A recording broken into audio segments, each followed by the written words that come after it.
I have been fond of using big phones for the past 3 years, which is why I chose S23 Ultra and iPhone 14 Pro Max as my primary devices for most of 2023. However, during my recent weekend trip to Philly, I realized that we need more compact phones. That's why I'm looking forward to the S24 Ultra, which is expected to launch in about a month. Although I'm excited about the AI features that the S24 Ultra is expected to offer, I would love to have a mini version of the upcoming flagship phone. I'm not referring to the entry-level version that we'll probably hear about, but something that is significantly smaller than the S24 Ultra. Samsung used to release mini versions of its flagship phones, but the last one to hit the market was the Galaxy S5 Mini back in 2014. Thus, announcing a mini version of the S24 Ultra would be a timely comeback after a decade-long break.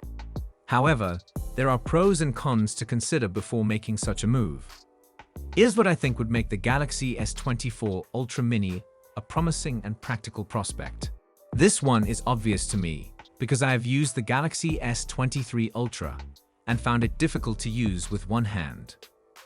It is almost impossible to reach the upper corners of the screen while holding the phone with one hand. Therefore, I would like Samsung to design a phone that is roughly the same size as the third-generation iPhone SE, which is a phone I can comfortably use with one hand and easily fit into my pocket. I understand that a smaller phone may mean a smaller battery, which can lead to a shorter battery life. However, I would still prefer if the phone could support fast charging that can recharge most of its battery in about 30 minutes. I don't like it when phone makers reduce the specs for their mini phones. I think that a phone that carries the Ultra label should have the same top-of-the-line specs. Although a smaller size display, maybe around the 4.7-inch range, would be great for the so-called S24 Ultra Mini, it should still have a 120 Hz display refresh rate.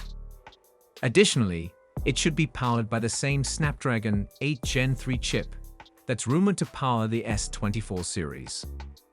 With limited space to work with, it's not practical for this mini phone to pack 4 cameras like the current S23 Ultra does and the S24 Ultra is rumored to do. Therefore, it would be more reasonable to stick to a triple camera setup: wide, ultra-wide, and telephoto. The telephoto camera would be the most challenging of the bunch, since a longer-range telephoto camera would present engineering challenges with fitting all the components. However, rumors suggest that Samsung will be scaling back the 10x telephoto camera of the S23 Ultra with a 5x zoom camera instead. But with all the advances we've seen with image processing from recent phone releases like the Pixel 8 Pro, the image quality could be just as good with the help of AI tweaking and enhancing the images. In the past, Samsung's mini phones were justified with lower prices than their flagship counterparts. That is to say that, if this Samsung Galaxy S24 Ultra Mini adhered to everything I mentioned above, it wouldn't be surprising if it were priced around $1,000.